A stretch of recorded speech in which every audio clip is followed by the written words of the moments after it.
بسم اللہ الرحمن الرحیم۔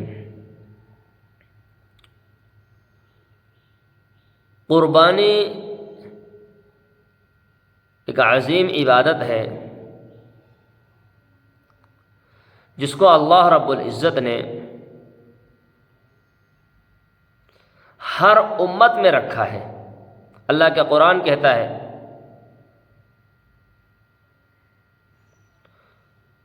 لِكُلِّ أُمَّةٍ جَعَلْنَا مَنْسَكًا لِيَذْكُرُوا اسْمَ اللَّهِ عَلَىٰ مَا رَزَقَهُم مِّن بَهِيمَةِ الْأَنْعَامِ، کہ ہم نے ہر امت کے لیے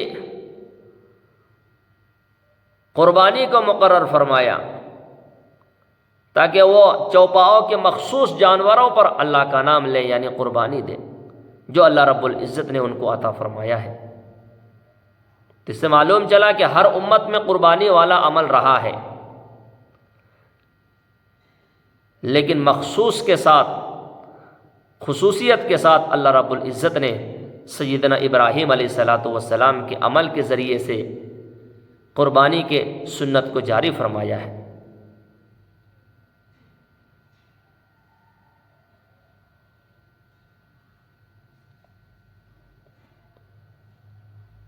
اللہ کے نبی صلی اللہ علیہ وسلم سے پوچھا گیا،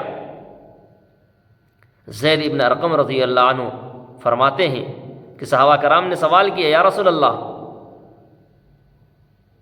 ما هذه الاضاحی،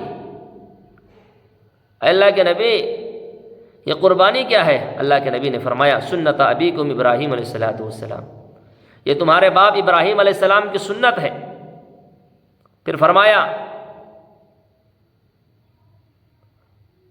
فما لنا فیہما، اس میں ہمارے لیے کیا ہے؟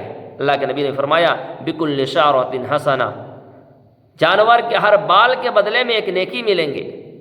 پھر صحابہ نے پوچھا فالصوف یا رسول اللہ، اون کے بارے میں کیا ہے؟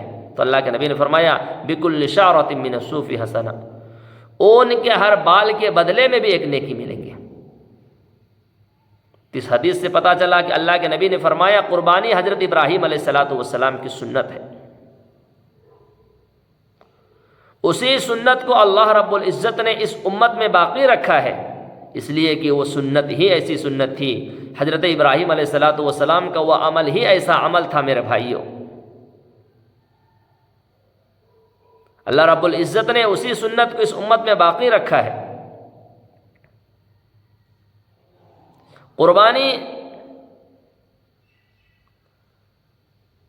ہر اس صاحب نصاب پر، ہر اس شخص پر واجب ہے جو صاحب نصاب ہے، یعنی جس کے پاس 7.5 تولہ سونا ہو، یہ 52.5 تولہ چاندی ہو، یا پھر اتنا بینک بیلنس ہو، یا پھر اتنا کاروبار ہو، یا پھر اتنا جائیداد ہو، یا پھر اتنا ضرورت سے زائد سامان ان کے پاس رکھا ہوا ہے، اتنا مال اگر اس کے پاس ہے، یا پھر قربانی والے دن یعنی 10 ذی الحجہ کو اس کے پاس آیا تو اس وقت بھی یہ صاحب نصاب ہو گیا، اس پر قربانی واجب ہے۔ 11 ذی الحجہ کو اگر آیا اس دن وہ اس پر قربانی واجب ہو گیا، وہ صاحب نصاب ہے۔ 12 یہاں تک کہ اگر 12 ذی الحجہ کو سورج غروب ہونے سے پہلے بھی اگر اس کے پاس اتنا مال آ گیا تو وہ شخص صاحب نصاب ہو جائے گا، اس پر قربانی واجب ہوگا۔ چاندی 7.5 تولہ نہیں ہے، 52.5 تولہ چاندی نہیں ہے، 7.5 تولہ سونا نہیں ہے، دونوں تھوڑا تھوڑا کم ہے، دونوں کو ملا کر اتنا رقم بنا جائے جس سے سونا ہو یا چاندی ہو اتنا خریدا جا سکے تو وہ صاحب نصاب ہے۔ اور جو صاحب نصاب نہیں، جس کے پاس اتنا سونا چاندی نہیں، بینک بیلنس نہیں، تو اس پر واجب تو نہیں ہے، لیکن اگر وہ ادا کرتے ہیں تو محبوب عمل ہے، اللہ رب العزت ان کی قربانی کو قبول کرے گا، پسندیدہ عمل ہے، کرنا چاہیے۔ اللہ کے نبی صلی اللہ علیہ وسلم نے اپنی زندگی میں ہمیشہ اس عمل کو باقی رکھا ہے۔ عبداللہ بن عمر رضی اللہ عنہما فرماتے ہیں اقام رسول اللہ صلی اللہ علیہ وسلم بالمدینۃ 10 سنین یضحی، اللہ کے نبی صلی اللہ علیہ وسلم مدینے میں 10 سال رہے اور ہمیشہ آپ صلی اللہ علیہ وسلم نے 10 سال بھی قربانی کیا ہے۔ انس بن مالک رضی اللہ عنہ فرماتے ہیں کہ مدینے کے قیام میں ہر سال رسول اللہ صلی اللہ علیہ وسلم 2 دمبے کی قربانی دیتے تھے، سینگوں والے، سینگ والے 2 دمبے، ایک اپنے نام سے اور ایک پوری امت کے نام سے قربانی کرتے تھے۔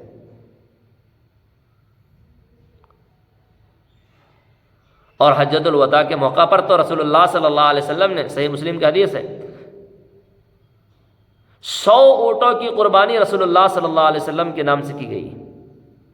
اللہ کے نبی صلی اللہ علیہ وسلم نے 63 اونٹوں کو اپنے ہاتھوں سے ذبح فرمایا اور 37 اونٹ حضرت علی رضی اللہ عنہ نے حضور صلی اللہ علیہ وسلم کے نام سے کیا۔ کل 100 اونٹوں کی قربانی حضور کے نام سے حجۃ الوداع کی ہوا ہے۔ میدان عرفات میں آپ صلی اللہ علیہ وسلم نے جو خطبہ دیا اس میں یہ بھی بتایا کہ لوگوں ہر سال قربانی کیا کرو۔ تو جس کو اللہ رب العزت نے طاقت دیا ہے، وسعت دیا ہے، جو صاحب نصاب ہے، وہ ہر ہمیشہ قربانی کرے۔ ایک بات یہاں پر یاد رکھیں، بعض لوگ یہ سمجھتے ہیں کہ میرے نام سے ایک قربانی ہو گیا بس ادا ہو گیا، ذمہ سے اتر گیا، اب پوری زندگی میرے نام سے قربانی نہیں ہوگا۔ بعض لوگ کہتے ہیں کہ اللہ کے نام سے پہلے کرو، پھر رسول اللہ کے نام سے کرو، پھر دادا کے نام سے، پھر دادی کے نام سے، پھر بابا کے نام سے، پھر اماں کے نام سے، پھر اپنے نام سے۔ میرے بھائیوں یاد رکھیں، ساری قربانی اللہ کے نام سے ہی کی جاتی ہے۔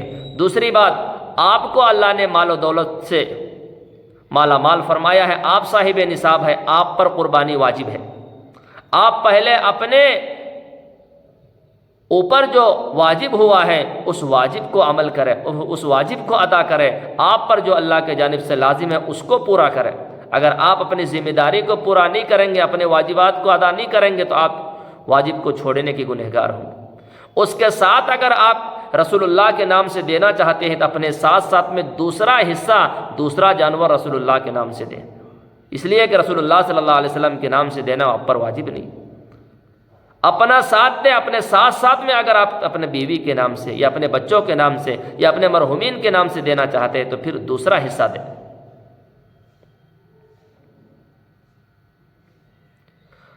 اور جب تک آپ کے پاس مال رہے گا اس وقت تک آپ صاحب نصاب رہیں گے، آپ پر قربانی واجب رہے گا۔ قربانی اللہ کے نبی صلی اللہ علیہ وسلم نے فرمایا عید الاضحیٰ کے دن، عید والے دن اللہ رب العزت کو سب سے پسندیدہ عمل اگر آدمیوں کا، بنی آدم کا کوئی ہے تو وہ قربانی کرنا ہے، جانور کا خون بہانا ہے۔ یعنی عید الاضحیٰ کے دن آدم کی اولاد کا سب سے پسندیدہ عمل اللہ کو جو ہے وہ قربانی کرنا ہے۔ حدیث پاک میں آتا ہے خرچ کے اعتبار سے سب سے بہترین خرچ وہ ہے عید کے دن جو قربانی پر خرچ کیا گیا ہو۔ قربانی کا جانور جب ذبح کرتے ہیں، خون کا قطرہ زمین پر گرنے سے پہلے ہی اللہ اس کو قبول فرما لیتے ہیں۔ کل قیامت کے دن یہی جانور سینگوں کے ساتھ، کھوروں کے ساتھ، بالوں کے ساتھ میدان محشر میں اللہ کے پاس حاضر ہوں گے۔ اسی لیے اللہ کے نبی صلی اللہ علیہ وسلم نے فرمایا خوش دلی سے قربانی دو، دل کے خوشی کے ساتھ قربانی دو۔ اور جو شخص قربانی نہ کرے، اللہ کے نبی صلی اللہ علیہ وسلم کی وعیدیں ان کے لیے ہیں، سخت ناراض ہے ان پر۔ ابو ہریرہ رضی اللہ عنہ فرماتے ہیں، روایات ہے ان سے کہ اللہ کے نبی صلی اللہ علیہ وسلم نے فرمایا من کان لہ ساعۃ ولم یضحی فلا یقربن مصلانا، جو صاحب وسعت ہے، جو صاحب نصاب ہے، طاقت رکھتا ہے، طاقت رکھنے کے باوجود بھی اگر وہ قربانی نہ کرے، اللہ کے نبی اتنا ناراض ہے، فرماتے ہیں کہ وہ ہمارے عیدگاہ کے قریب بھی نہ آئے، عید کی نماز کے لیے بھی نہ آئے۔ اس لیے میرے بھائیوں، جس کو اللہ نے مال و دولت سے نوازا ہے وہ قربانی کا اہتمام کرے۔ دیکھیں قربانی،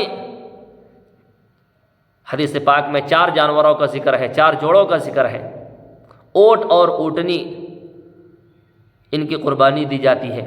اونٹ اور اونٹنی کم سے کم 5 سال کا ہونا چاہیے۔ گائے اور بیل کم سے کم 2 سال کا ہونا چاہیے، بھینس بھی اس میں شامل ہے۔ بکرا اور بکری، بھیڑ اور بھیڑیا، بکرا اور بکری، بھیڑ اور بھیڑیا، یہ کم سے کم 1 سال کا ہو۔ بڑے جانور میں اونٹ میں، گائے میں، بیل میں، بھینس میں 7 حصے ہوتے ہیں۔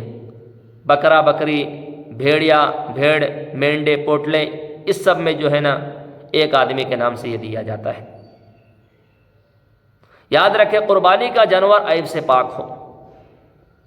خوبصورت جانور اللہ کے نام پر دے رہے ہیں، خوبصورت جانور خریدیں۔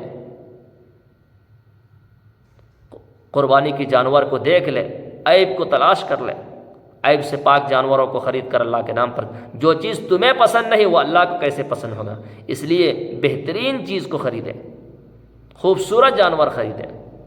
ہاں مسائل میں آتا ہے جانور 2 آنکھ ہے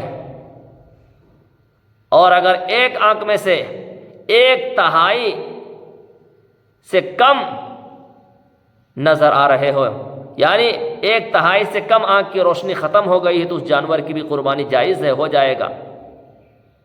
1/3 سے زیادہ اگر آنکھ کی روشنی ختم ہو گئی تو جانور کی قربانی نہیں ہوگی۔ کان ہے، 3 حصہ کیا جائے، 1 حصہ سے اگر کم کٹا ہوا ہے تو ہو جائے گا، 1 حصہ سے زیادہ کٹا ہوا تو پھر قربانی نہیں ہوگا۔ اسی طرح سے دم ہے، 3 حصہ کیے جائے، 1 حصے سے اگر کم کٹی ہوئی ہے تو جانور کی قربانی ہو جائے گی، 1 حصے سے زیادہ کٹا ہوا ہے تو جانور کی قربانی نہیں ہوگی۔ دانت سارے ٹوٹے ہوئے ہیں، چارہ کھلاتے ہیں، گھاس کھلاتے ہیں تو کھا نہیں پاتے، جانور کی قربانی نہیں ہوگی۔ اگر چارہ کھا لیتے ہیں جانور کی قربانی ہو جائے گی۔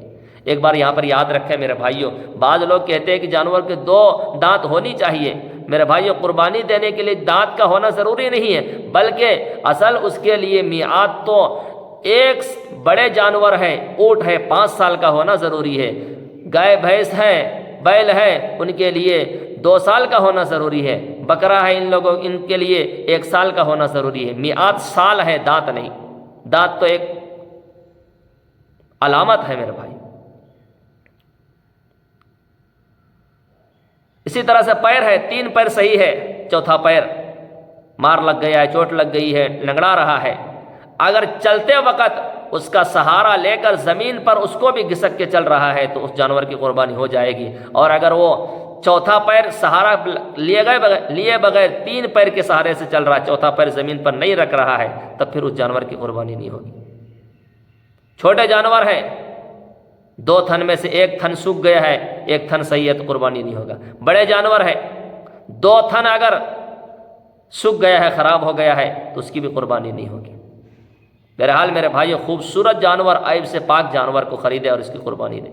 قربانی کے 3 دن ہیں، یوم النہر یعنی 10 ذی الحجہ عید والے دن، پھر 11 کو، پھر 12 کو سورج غروب ہونے تک دے سکتے ہیں۔ افضل لیکن یہی ہے کہ عید والے دن کی قربانی دیں۔ جانور کے 3 حصے کر اپنے پاس رکھیں، رشتہ داروں میں دے اور غریبوں میں گوشت کو تقسیم کریں۔ قربانی خود اپنے ہاتھوں سے ذبح کریں، قربانی کی جانور کو خود اپنے ہاتھوں سے ذبح کریں، یہی سنت ہے۔ دعا سیکھ لیں، اور جو حضرات بھی ذبح کریں اس وقت اللہ کا نام ضرور لیں۔ اگر قصائی ذبح کر رہا ہے تو وہ بھی اللہ کا نام بسم اللہ اللہ اکبر کہہ کر جانوروں کو ذبح کریں۔ اس کے ساتھ اگر ہم چاقو پکڑ رہے ہیں تو ہم بھی اس وقت بسم اللہ اللہ اکبر کہیں۔ اس وقت دل میں یہ خیال ہو، اے اللہ تو نے مال و دولت دیا ہے، اس مال سے ہم نے یہ جانور کو خرید کر تیرے نام پر قربان کر رہے ہیں، اگر تیرا حکم ہو تو ہم اپنے آپ کو بھی قربان کر دیں۔ یہ خیال ہو، یہ تصور ہو دل میں میرے بھائی۔ اللہ سب کی قربانیوں کو قبول فرمائے۔